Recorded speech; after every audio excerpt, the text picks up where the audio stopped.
Salut à tous! Aujourd'hui, on part pour un voyage fascinant à travers les mythologies du monde entier, à la découverte des mystérieux guides des morts. Ces êtres extraordinaires, qu'on appelle les psychopompes, ont pour mission d'accompagner les âmes des défunts vers l'au-delà. Commençons par la Grèce antique, où Hermès n'était pas qu'un simple messager des dieux. Avec ses sandales ailées et son célèbre caducée, il guidait les âmes jusqu'aux portes de l'Hadès. Imaginez-le comme un GPS spirituel de l'Antiquité, s'assurant que personne ne se perde en route vers sa dernière demeure. En Égypte ancienne, c'est Anubis qui prenait le relais.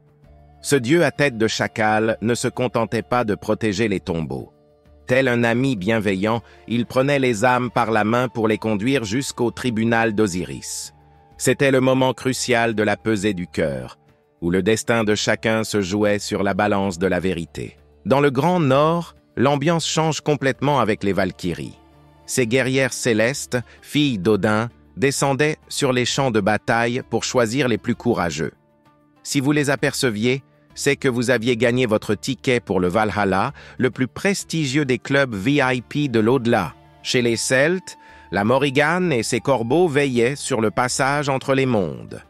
L'autre monde celtique n'était pas un lieu effrayant, mais plutôt une sorte de grande fête éternelle.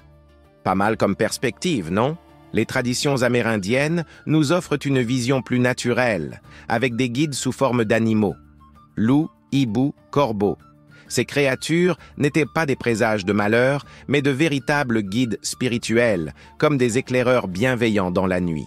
Même la tradition chrétienne a ses guides, avec les anges et particulièrement l'archange Michel. Ces messagers célestes continuent aujourd'hui d'incarner l'espoir d'un accompagnement bienveillant vers l'au-delà.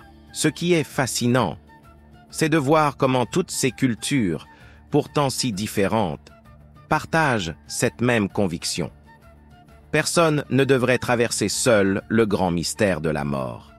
Ces guides, qu'ils soient ailés, à tête animale ou céleste, nous rappellent que même dans les moments les plus sombres, une lumière nous montre le chemin. Si cette plongée dans les mythologies vous a plu, n'oubliez pas de liker la vidéo et de vous abonner pour plus d'histoires passionnantes. On se retrouve bientôt pour de nouvelles découvertes fascinantes. À la prochaine!